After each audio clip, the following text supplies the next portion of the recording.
ஒவ்வொரு மனிதருக்கும் வெற்றி என்பது பெற்றோர் உற்றோர் வாழும் காலத்திலேயே கிடைக்க வேண்டும் என்பதே அவா. நம்மை பற்றி நன்கு அறிந்தவர்கள் அவர்களே என்பதால் நம்முடைய வெற்றி அவர்கள் முன் நிகழும் போது இன்னும் கூடுதல் மதிப்பை பெறுகிறது என்பதுதான் இதற்கு காரணம். ஆனால் இந்த வெற்றி என்பது அனைவருக்கும் சாத்தியமாகிறதா? வெற்றி என்பதில் நமது வளமான எதிர்காலமும் அடங்கும். அந்த வளமான எதிர்காலத்துக்கு தடையாக உள்ள 5 விஷயங்கள் என்ன? இதை பத்தி விரிவா பார்க்கறதுக்கு முன்னாடி நீங்க இதுவரைக்கும் நம்ம சேனலை சப்ஸ்கிரைப் பண்ணலன்னா சப்ஸ்கிரைப் பண்ணிக்கோங்க. அப்பதான் இது போன்ற இன்ட்ரெஸ்டிங்கான எல்லா விஷயத்தையும் உங்ககிட்ட கொண்டு சேர்க்க முடியும். வாங்க வீடியோக்குள்ள போலாம். நம்பர் 1, தாழ்வு மனப்பான்மை. பெரும்பான்மையான மனிதர்களுக்கு அவர்கள் எவ்வளவுதான் கல்வியில் சிறந்தும் செல்வத்தில் மகிழ்ந்திருந்தாலும் என்னால் இது முடியுமா, இதை செய்ய நான் தகுதியானவனா என்பது போன்ற சந்தேகங்களினால் அவர்களுக்குள் ஒரு தாழ்வு மனப்பான்மை ஏற்பட்டிருக்கும். இந்த தாழ்வு மனப்பான்மையால் அவர்களின் முன்னேற்றம் தடைபடும். எதிலும் எப்போதும் ஒரு அச்சத்துடன் எதிர்கொள்ள வேண்டிய சூழ்நிலையை இந்த தாழ்வு மனப்பான்மை அளிக்கும். தாழ்வு மனப்பான்மை உள்ளவரால் மற்றவர்களுடன் கலந்து பழகுவதற்கோ அல்லது எந்த செயலுக்கும் முன்னால் செல்வதற்கோ தயங்குவார்கள். இதுவே அவர்களின் வளமான எதிர்காலத்தை பாதித்துவிடும்.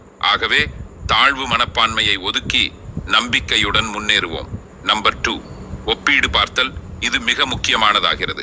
இந்த காலத்தில் அன்று கிராமங்களில் இருந்த போது இந்த ஒப்பீடு என்பது சிறிதளவு இருந்தது.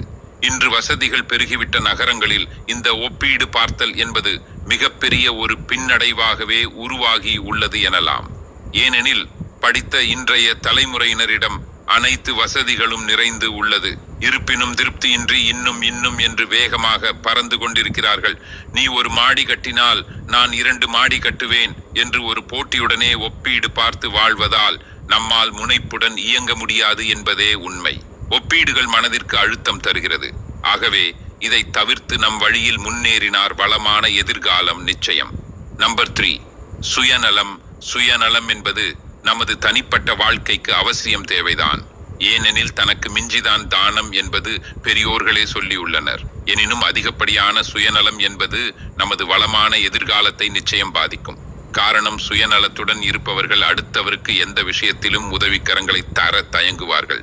ஒரு சூழலில் மற்றவர்களை தவிர்த்து சுயநலத்துடன் இயங்குபவர்களை ஒரு கட்டத்தில் மற்றவர்களும் தவிர்த்து விடுவார்கள்.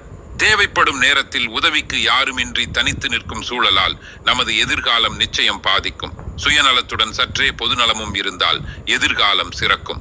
நம்பர் 4, புறம் பேசுதல். ஒரு நட்போ அல்லது உறவோ முறிவதற்கு பின் இருப்பது இந்த விஷயமே.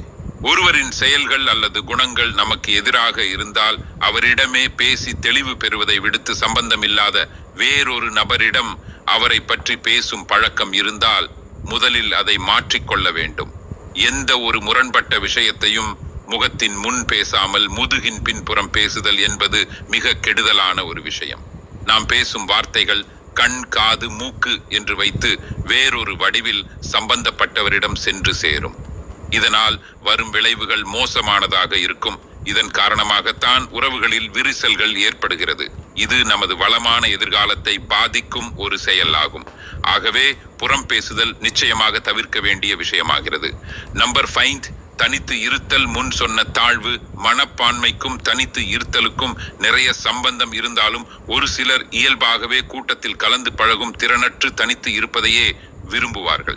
தனித்து இருக்கும் போது நிறைய வாய்ப்புகளை அறியாமல் அவற்றை இழக்கும் சூழல் ஏற்படுகிறது. பலதரப்பட்ட குணாதிசயங்கள் கொண்டவர்களுடன் இயைந்து பழகும் போது நிறைய அனுபவங்களை பெறலாம், நிறைய விஷயங்களை கற்றுக்கொள்ளலாம். அவைகள் மூலம் நாம் வளமான எதிர்காலத்தை பெறும் வாய்ப்பும் வரும். ஆகவே தனிமையில் இருப்பதை தவிர்த்து உங்களுக்கென ஒரு நல்லதொரு நட்பு வட்டத்தை ஏற்படுத்திக் கொள்ளுங்கள். அந்த நட்புகள் உங்கள் எதிர்காலத்துக்கு அஸ்திவாரமாகலாம்.